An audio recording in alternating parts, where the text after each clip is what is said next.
भगवान श्री कृष्ण ने बताई यह दो बातें अगर मनुष्य समझ जाए तो औलाद पर आई मृत्यु भी टल जाएगी। एक बार की बात है, भगवान श्री कृष्ण गोकुल में राजभवन में विश्राम कर रहे थे। तभी वहां पर सत्यभामा पहुंच जाती है। सत्यभामा को देखकर भगवान श्री कृष्ण जी कहते हैं, हे देवी, आइए, आपका स्वागत है। आज आपका किस प्रयोजन से आयोजन हुआ है? तब सत्यभामा कहती है, हे प्रभु, मेरे मन में एक प्रश्न उठ रहा था, सो इसी के उत्तर को प्राप्त करने हेतु आई हूँ। तब भगवान श्री कृष्ण कहते हैं, हे देवी सत्यभामा, आपके मन में जो भी प्रश्न है आप निसंकोच होकर पूछ लीजिए। आपके प्रश्नों का उत्तर हम अवश्य देंगे। तब सत्यभामा कहती है, हे प्रभु, वह कौन सी दो बातें हैं जो मनुष्य समझ जाए तो औलाद पर आई मृत्यु भी टाल सकती है? तब भगवान श्री कृष्ण कहते हैं, हे देवी, आपको मैं एक अत्यंत पवित्र कथा सुनाता हूँ, जिसको सुनने के बाद आपको आपके सभी प्रश्नों के उत्तर मिल जाएंगे। तब देवी सत्यभामा कहती है, हे प्रभु, आप इस कथा को सुनाइए, मैं मन और ध्यान लगाकर इस कथा को पूरा सुनूंगी। भगवान श्री कृष्ण कहते हैं, जो व्यक्ति इस कथा को पूरा सुनता है वह मनुष्य समझ जाता है कि वह कौन सी दो बातें हैं जो औलाद पर आई मृत्यु भी टाली जा सकती है। भगवान श्री कृष्ण कहते हैं, हे सत्यभामा, प्राचीन काल की बात है, एक काशी नाम की प्रसिद्ध नगरी है जिसे महादेव की नगरी कहा जाता है और काशी को देवनगरी के रूप में भी पूजा जाता है। उस काशी नगरी में देववर्मा नाम के एक राजा हुआ करते थे। राजा देववर्मा बहुत ही धर्मात्मा व्यक्ति थे। राजा देववर्मा की पत्नी बड़ी ही पवित्रता और संस्कारी रानी थी। रानी का नाम था गायत्री देवी। वह दोनों पति पत्नी भगवान भोले बाबा के बहुत बड़े भक्त थे। भगवान भोले बाबा की आराधना करने के लिए मंदिर में जाना उनका प्रतिदिन का काम था। राजा देववर्मा धर्मपूर्वक अपने राज्य का संचालन कर रहे थे। राजा के राज्य में कोई भी व्यक्ति दुखी नहीं रहता था। समस्त जनता सुख और वैभव से संपन्न थी। चारों तरफ खुशियां ही खुशियां थी। तब भगवान श्री कृष्ण कहते हैं, हे सत्यभामा, इस प्रकार धीरे धीरे कुछ समय बीत गया, परंतु राजा के यहाँ कोई संतान पैदा नहीं हुई। राजा की आयु ढल चुकी थी, लेकिन उसके घर में अभी भी कोई बालक पैदा नहीं हुआ था। एक दिन की बात है, सुबह सुबह महाराज अपने नगर की एक प्रसिद्ध गति से निकलकर जा रहे थे और उधर से एक झाड़ू वाली गली में झाड़ू लगा रही थी। जब वह स्त्री राजा को आते हुए देखी तो वह स्त्री अपने स्थान पर मुंह फेर कर खड़ी हो गई। उसका ऐसा व्यवहार देखकर राजा देववर्मा को अच्छा नहीं लगा। महाराज उस समय तो भगवान शिव की पूजा करने मंदिर जा रहे थे, इसलिए उनसे कुछ नहीं कहा।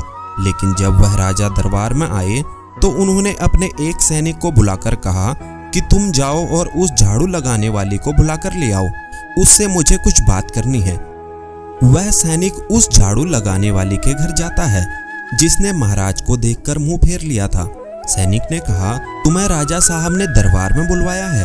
वह झाड़ू लगाने वाली मन में विचार करने लगी कि महाराज का आदेश है, टाल तो नहीं सकते, इसलिए चलना तो पड़ेगा, लेकिन पुत्रहीन राजा का मुंह देखना बहुत बुरा होगा।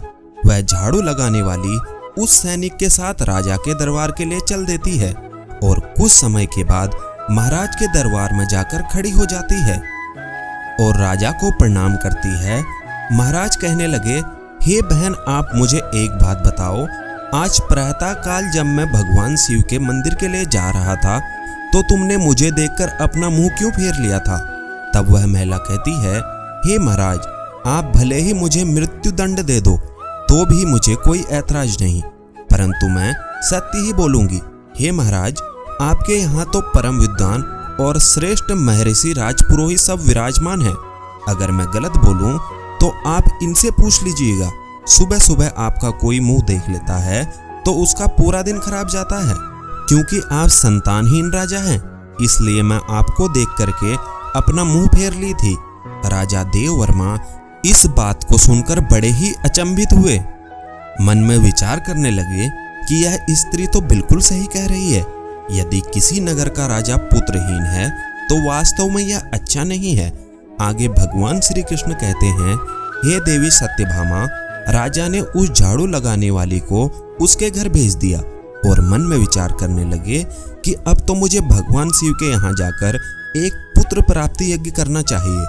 ऐसा विचार करके राजा अपने महल में आए और अपनी महारानी से कहने लगे, हे रानी, हमारे नगर के लोगों को हमारा मुंह देखने से बहुत तकलीफ होती है, क्योंकि हम संतानहीन हैं, हमारी कोई संतान नहीं है। इसलिए भगवान शिव के दरबार में चलते हैं और भगवान भोलेनाथ से आराधना करेंगे कि वह हमें एक पुत्र प्रदान करें। भगवान श्री कृष्ण कहते हैं, हे देवी, यही विचार करके देववर्मा और रानी दोनों भगवान शिव के मंदिर में जाते हैं और वहां जाकर उन्होंने पुत्र प्राप्ति यज्ञ का आयोजन किया। अब राजा रानी के पुत्र प्राप्ति यज्ञ करने पर भी संतान उत्पन्न न हुई। राजा का पुत्र प्राप्ति यज्ञ भी निसफल हो गया। इधर जो यज्ञ करने वाला पंडित था वह भी यह बात जानकर चिंतित हुआ कि आज तक मैंने जितने भी यज्ञ करवाए हैं कोई भी यज्ञ निसफल नहीं गया। लगता है राजा का भाग्य ही खोटा है। राजा के भाग्य में भगवान ने कोई संतान लिखी ही नहीं, इसलिए तो पुत्र प्राप्ति यज्ञ निसफल हो गया। श्री कृष्ण कहते हैं, हे देवी सत्यभामा, राजा देववर्मा भी बड़ा धैर्यवान था। इस बात से राजा बिल्कुल भी विचलित नहीं हुआ। राजा बड़ा ही धैर्य धारण करने वाला था। उसने अपनी मंत्री से कहा, मंत्री जी, आप मेरी अनुपस्थिति में राज्य का संचालन करो, मैं अब भगवान शिव की आराधना करूंगा।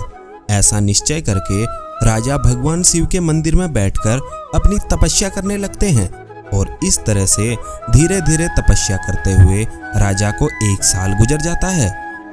इधर भगवान शिव भी सोचने लगते हैं कि मुझे अब इस भक्त के पास जाना चाहिए। कुछ समय बाद भगवान शिव नंदी के साथ में महाराजा के सामने प्रकट होते हैं और कहने लगते हैं, हे राजन, मैं तुमसे अति प्रसन्न हूँ, वरदान मांगो। तुम मुझसे क्या वरदान चाहते हो? राजा ने कहा, हे प्रभु, आप तो अंतर्यामी हैं, सबके मन की बात जानते हैं। राजा कहता है, हे प्रभु, जैसे हंस बिना सागर सूना है, कोयल के बिना जैसे बाघ सूने हैं, उसी प्रकार पुत्र बिना मेरा समस्त कुल सूना है। राजा की बात सुनकर भगवान शिव बोले, हे राजन, वैसे तो तुम्हारे भाग्य में 7 जन्मों तक कोई संतान नहीं है, परंतु तुमने मेरी आराधना की है, मैं इसीलिए तुम्हें एक पुत्र प्रदान कर रहा हूँ। लेकिन ध्यान रखना, उस पुत्र की आयु मात्र 25 वर्ष होगी। 25 वर्ष तक वह तुम्हें पुत्र का सुख देकर पुनः अपने स्थान को लौट जाएगा। राजा ने सोचा, चलो 25 वर्ष ही सही, कम से कम संतानहीन होने का कलंक तो मिट जाएगा। राजा ने कहा, जो भी हो प्रभु, आप मुझे पुत्र प्रदान कर दीजिए। दोस्तों, उसी समय भगवान भोले बाबा ने अपने एक गण को बुलाया और उससे कहा कि तुम जाओ, 25 साल के लिए इस राजा के पुत्र के रूप में जन्म ले लो। राजा मंदिर में से भगवान भोले बाबा का वरदान लेने के बाद वापस अपने महल में लौट जाता है और वह सूचना अपने राजपुरोहित और महारानी को सुनाता है कि भगवान भोले बाबा ने मुझे वरदान दे दिया है, अब हमारे घर में बहुत जल्द पुत्र प्राप्त हो जाएगा। भगवान श्री कृष्ण कहते हैं कि हे देवी सत्यभामा, अब धीरे धीरे समय व्यतीत हुआ और भगवान भोले बाबा के वरदान के अनुसार रानी गायत्री देवी गर्भ धारण करती है। यह देखकर राजा के घर में खुशी की लहर दौड़ जाती है। राजा बहुत प्रसन्न होता है। समय के अनुसार भगवान भोले बाबा के उस महान गण ने राजा के पुत्र के रूप में जन्म लिया। यह देखकर राजा और रानी बड़े प्रसन्न हुए। संपूर्ण काशी नगर में उत्सव मनाया गया कि महाराज के यहाँ पुत्र का जन्म हुआ है। संपूर्ण नगर में खुशियां मनाई गई। ब्राह्मण ने उस पुत्र का नाम रुद्र प्रताप रखा। धीरे धीरे रुद्र प्रताप बड़ा होने लगा। राजकुमार रुद्र प्रताप अपने पिता की तरह बड़े ही धर्मात्मा और ईश्वर भक्त थे। राजा का पुत्र बड़ी तेजी से बड़ा होने लगा। धीरे धीरे समय गुजरता चला गया। इस बात से राजा बहुत प्रसन्न रहता था क्योंकि उसके घर में एक पुत्र जो आ गया था। पुत्र के लाड प्यार और लालन पालन में राजा वह बात भूल जाता है कि इस पुत्र की आयु मात्र 25 वर्ष की है। जब उस पुत्र की आयु 15 वर्ष की होती है तो उन्हीं दिनों की बात है। एक दूसरे नगर का राजा था, राजा तेज सिंह। उसकी एक पुत्री थी जिसका नाम था वैदेही। वैदेही रूप में इंद्र और अप्सराओं की तरह लगती थी। वह एक परम सुंदरी कन्या थी। वह कन्या भी बड़ा दान धर्म किया करती थी। बचपन से ही उसे अपने माँ बाप द्वारा धर्म कर्म करने के संस्कार मिले थे। वह प्रत्येक जीव पर दया रखती थी। सवेरे उठकर सबसे पहले पक्षियों को दाना चुगाया करती थी और अपने द्वार पर आए हुए किसी भी अतिथि और साधु संत को खाली हाथ नहीं लौटाती थी। वह हर भूखे को भोजन कराती थी। वह कन्या भी इधर धीरे धीरे बड़ी हो जाती है। महाराज तेज सिंह ने जब राजा देव वर्मा के पुत्र रुद्र प्रताप के बारे में सुना कि राजा महाराज देव वर्मा का एक बड़ा ही धर्मात्मा और तेजस्वी पुत्र है, ऐसा विचार करके राजा तेज सिंह ने अपनी कन्या का रिश्ता राजा देव वर्मा के यहाँ भिजवा दिया। उधर राजा देव वर्मा ने मन में विचार किया कि मेरे पुत्र की आयु मात्र 25 वर्ष है, मुझे इसका विवाह कर लेना चाहिए और इसके यहाँ कोई पुत्र पैदा हो जाएगा तो मेरा भी वंश आगे बढ़ जाएगा। ऐसा सोच विचार कर राजा देव वर्मा ने अपने राजकुमार का रिश्ता तय कर लिया और कुछ समय में ही राजकुमारी वैदेही का राजकुमार रुद्र प्रताप के साथ विवाह हो जाता है। राजकुमारी वैदेही बहुत ही पतिव्रता स्त्री थी। उसका एक नियम यह भी था कि वह भोजन तब तक नहीं करती थी जब तक किसी भूखे प्राणी को भोजन नहीं करा देती थी। धीरे धीरे समय गुजरता गया। भगवान श्री कृष्ण कहते हैं कि हे सत्यभामा, इधर राजा देव वर्मा को लगने लगा कि उनके पुत्र की मृत्यु का दिन नजदीक आ रहा है। उसकी 25 वर्ष की आयु पूरी होने वाली थी। राजा तो पहले से ही जानता था, क्योंकि भगवान भोले बाबा ने उसे सब कुछ पहले ही बता दिया था कि आपके पुत्र की आयु मात्र 25 वर्ष की होगी। राजा ने यह बात किसी को नहीं बताई थी। धीरे धीरे राजा की चिंता बढ़ती जा रही थी। जैसे जैसे राजकुमार की उम्र बढ़ रही थी, वैसे वैसे राजा की चिंता बढ़ रही थी। धीरे धीरे जब राजकुमार की आयु में मात्र 4 दिन शेष रह गए तो राजा सोचने लगा कि अब मैं क्या करूं? मेरा पुत्र तो 4 दिन के बाद मृत्यु को प्राप्त हो जाएगा। पुत्र मोह के कारण भगवान भोले बाबा के वरदान को राजा भूल जाता है और पुत्र में आसक्त होने की वजह से वह बीमार पड़ जाता है। वह पुत्र की मृत्यु के बाद सबको बताकर उन्हें भी चिंता में नहीं डालना चाहता था। अब तो राजा ने भोजन करना भी छोड़ दिया था। इधर जब वह दिन आ गया जिस दिन उसके पुत्र की मृत्यु होने वाली थी, उस दिन राजा सुबह से ही भगवान भोले बाबा के ध्यान में डूब गया। कहने लगा, हे प्रभु, पुत्र के जाने का दुख सहन करने की मुझे शक्ति प्रदान करिए। विधि के लिखी को कोई नहीं बदल सकता। जो होना है वह तो होकर ही रहेगा। उस राजकुमार की जो नवविवाहिता पत्नी थी, वह प्रतिदिन भूखे को भोजन कराया करती थी, पक्षियों को दाना चुगाया करती थी। रोज की तरह उस दिन भी वह अपने धर्म कर्म में लगी हुई थी। इधर यमलोक में यमराज ने देखा कि आज राजकुमार रुद्र प्रताप की मृत्यु का दिन है, तो यमराज तुरंत अपने 2 दूतों को आदेश दे देते हैं कि जाओ, अब से 1 घंटे बाद तुम्हें राजकुमार रुद्र प्रताप के प्राण उसके शरीर से निकाल कर लाने हैं। राजकुमार रुद्र प्रताप के प्राण तुम ऐसे नहीं निकाल सकते। इसके लिए तुम्हें एक सर्प के पास जाना होगा और उस राजकुमार की मृत्यु के लिए उसे प्रेरित करना होगा, क्योंकि उस राजकुमार की मृत्यु सर्प के डसने से ही होगी। कोई सर्प उसे डसेगा तभी हम उसके प्राण हर सकते हैं। यमराज ने अपने दोनों दूतों से कहा कि जाओ और शीघ्रता से अपने काम करो और 1 घंटे के अंदर ही उसके प्राणों को लेकर आना। यमराज की आज्ञा पाते ही 2 यमदूत राजकुमार रुद्र प्रताप के प्राण लेने के लिए चल दिए और उधर यमराज की माया से प्रेरित होकर एक सर्प मन में विचार करने लगा कि आज मुझे राजमहल में प्रवेश करना चाहिए और राजमहल में मुझे घूमकर देखना चाहिए। अब तो वह सर्प घूमता घूमता चला जा रहा था और राजा के राजमहल में प्रवेश कर गया। अब वह सर्प तो यमराज से प्रेरित था, इसलिए घूमता हुआ वह राजकुमार की बेड पर पहुंच जाता है। जहां राजकुमार सोता था वहां जाकर राजकुमार के बिस्तर के पास बैठ जाता है। यमराज के दोनों दूत राजमहल के द्वार पर खड़े हो जाते हैं और समय पूरा होने का इंतजार करने लगते हैं। सोचते हैं कि 1 घंटे का समय कब खत्म होगा, कब यह नाग उस राजकुमार को डसेगा, तब हम उसके प्राणों को लेकर यमलोक जाएंगे। इस प्रकार यम के दूत विचार कर ही रहे थे, तभी क्या होता है, किसी एक दूसरे गांव में एक राजा रहता था। वह राजा एक गरीब व्यक्ति रहता था। उसकी एक पुत्री थी। उस पुत्री का विवाह उन्होंने समय पर कर दिया था, परंतु उस पुत्री का जो पति था वह बहुत मदिरा पीता था और जुआ खेलता था। वैश्यागमन करना उसका काम था, इसलिए वह उस गरीब दंपत्ति की पुत्री को हमेशा परेशान किया करता था, उसको मारता पीटता था, उसे घर से निकलना चाहता था। उस गरीब दंपत्ति की पुत्री वहां अपने पति के साथ कुछ समय तक रहती रही।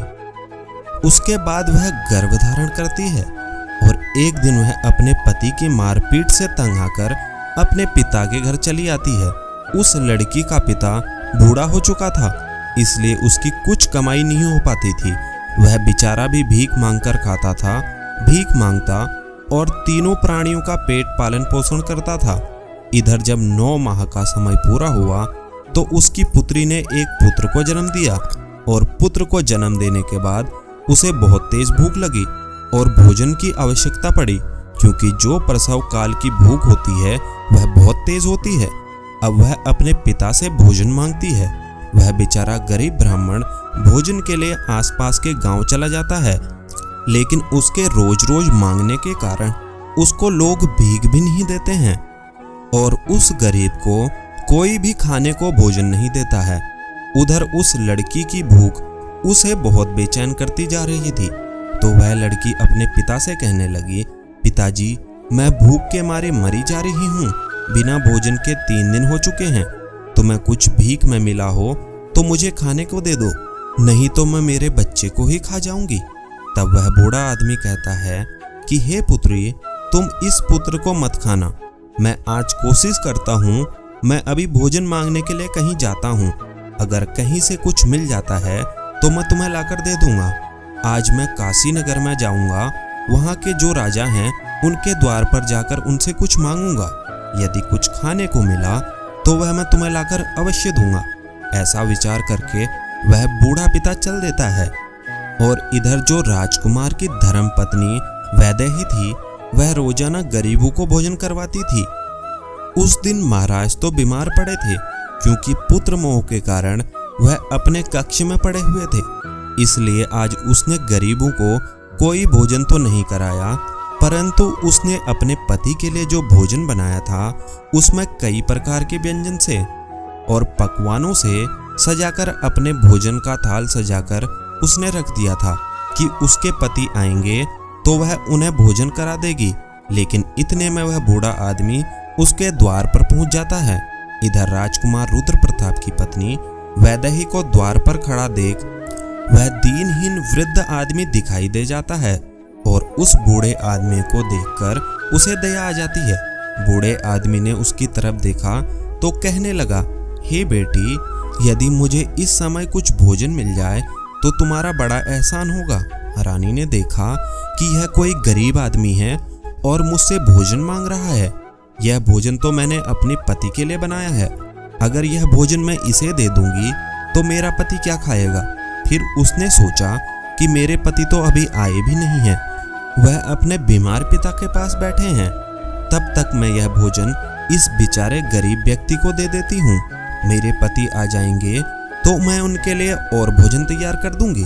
इतना कहकर राजकुमारी वैदेही ने जो भोजन अपने पति के लिए बनाकर रखा था, उन स्वादिष्ट व्यंजनों से सजी हुई थाली उस गरीब बूढ़े आदमी को दे देती है। बूढ़ा आदमी उस भोजन को लेकर चले जाता है। वह बड़ी शीघ्रता से चलता हुआ और भोजन को लेकर अपने घर आ जाता है, क्योंकि उसकी पुत्री 3 दिन से भूखी थी। और उधर राजा का पुत्र अपने पिता की देखभाल करने के बाद, उनको वेद को दिखाने के बाद राजा के कक्ष से निकलकर अपने कक्ष की ओर जाने लगता है। उसके महल के द्वार पर 2 यमदूत तैयार खड़े थे और वह नाग उसको डसने के लिए उसके बिस्तर पर बैठा हुआ था। उधर उस वृद्ध ने वह भोजन ले जाकर अपनी पुत्री को दे दिया। तब भगवान श्री कृष्ण कहते हैं, हे देवी सत्यभामा, आप यह ध्यान रखें कि किसी भी विपत्ति को टालने के लिए आपको एक संकेत मात्र मिलता है, और यदि आप उस समय को पहचान गए, उस संकेत को समझ गए, तो बड़ी से बड़ी विपत्ति भी टाली जा सकती है। राजकुमार ने अपने कक्ष में जाने के लिए जब सीढ़ियों पर पैर रखा तो उन्हें छींक आ गई। उधर उनका निर्धारित समय पूरा होने वाला था। यम के दूत बड़े उतावले हो रहे थे कि 1 घंटे का समय पूरा होने वाला है, उसमें कुछ ही क्षण शेष हैं। साथ ही साथ उधर वह नाग गुस्से में बैठा था और उसके आने का इंतजार कर रहा था कि वह राजकुमार आएगा और मैं उसे डस लूंगा। उधर उस बूढ़े आदमी ने भोजन ले जाकर अपनी बेटी को दे दिया। लड़की ने जब भोजन खाया तो पूछने लगी, पिताजी यह भोजन आपको किसने दिया है? लड़की के पिता ने कहा, पुत्री यह भोजन यहाँ की महारानी ने दिया है।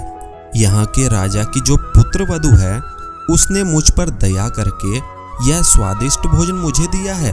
भोजन देखकर लड़की की आत्मा से दुआ निकलने लगी। वह भगवान से प्रार्थना करने लगी और कहने लगी, हे भगवान, जिसने भी यह भोजन दिया है उसका सुहाग अमर हो जाए और वह सदैव सौभाग्यवती बनकर रहे। जैसे ही वह उस भोजन का निवाला अपने मुंह के अंदर ले जाती है, उसी समय उसकी आत्मा से आशीर्वाद निकलता है कि उसका पति अमर हो जाए। आगे भगवान श्री कृष्ण कहते हैं, सच्ची आत्मा से निकला हुआ आशीर्वाद जरूर फलित होता है। अब इधर लड़की का आशीर्वाद भगवान के पास पहुंच जाता है, देवों के देव महादेव के पास पहुंचता है। तो भगवान भोले बाबा का सिंहासन हिल गया कि यह क्या हुआ, मेरा सिंहासन क्यों हिल रहा है?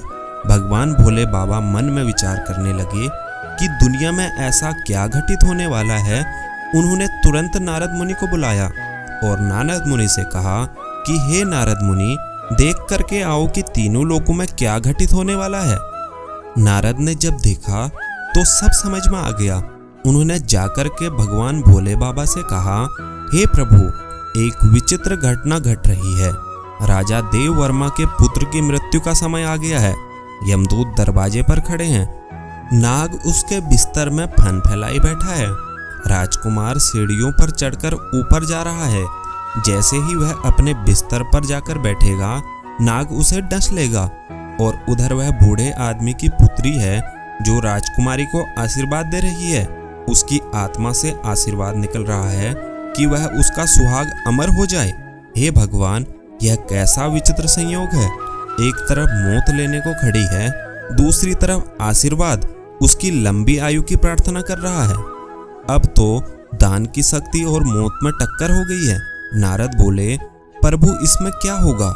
भगवान भोले बाबा बोले, जो विधाता ने निश्चित कर दिया है वही होगा, देखते रहिए, सब अच्छा ही होगा।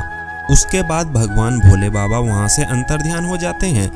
उधर वह राजकुमार सीढ़ियों पर चढ़कर अपने पलंग की ओर बढ़ रहा था। यम के दूत तैयार खड़े हुए हैं, देख रहे हैं कि अब हमारा काम बन गया। परंतु देखिए होने का संयोग, राजकुमार अपने बिस्तर पर जाकर बैठता है। उधर दान की शक्ति बीच में आकर खड़ी हो गई, जिसके कारण नाग बेहोश हो गया। उससे चला भी नहीं जा रहा था, उसमें आगे बढ़ने की शक्ति ही नहीं रही।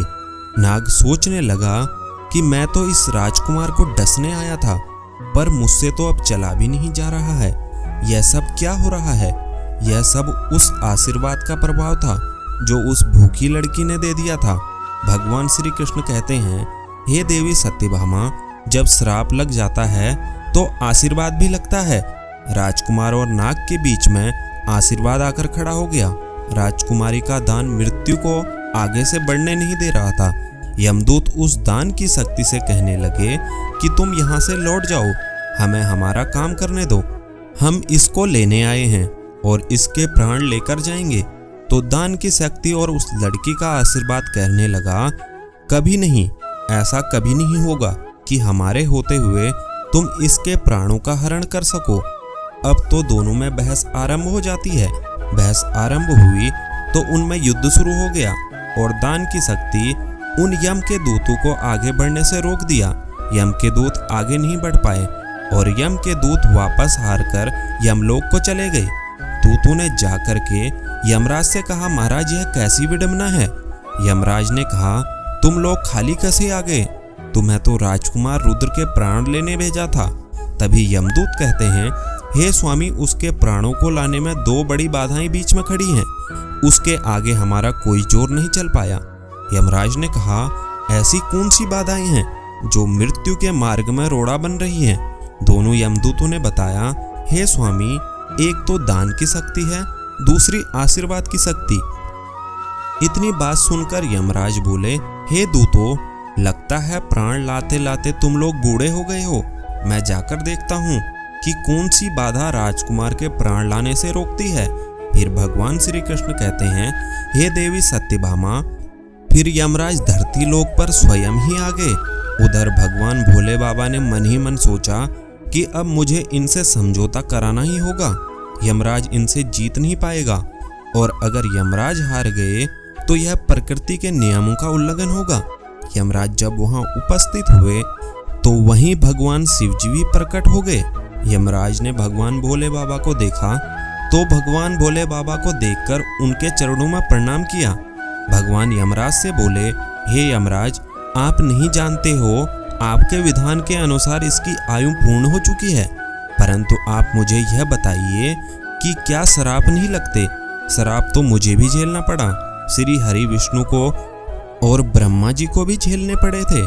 क्या आपने श्राप के कारण मृत्युलोक में जन्म नहीं लिया था? यमराज कहने लगे, हे भगवान, वह तो मुझे ऋषि के श्राप का मान रखना था।